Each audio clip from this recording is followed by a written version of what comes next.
wa Lindi tumejitahidi kwa upande wa afya, huduma zote zinamalizika hapa hapa, hata zile za kibingwa, kwa sababu kuna hospitali kubwa ya rufaa ambao huduma zote zitamalizika ndani ya mkoa, na yale makubwa sana ndio yatakwenda Muhimbili au maeneo mengine. Na kwa bahati nzuri jirani zenu Mtwara pia watapata huduma za kibingwa. Kwa ukanda huu wa kusini mambo ya afya yako vizuri sana. Hiyo ndiyo CCM. Hatusemi kutoka ndotoni, na tukisema tunatekeleza.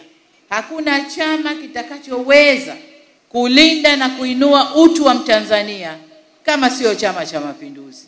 Na ndiyo maana tumekuja na hii kauli mbiu ya kazi na utu. Tupeni ridhaa yenu Chama cha Mapinduzi, tuendeshe nchi hii tena kwa miaka 5 ijayo. Tufanye kazi ili tuinue utu wa Mtanzania.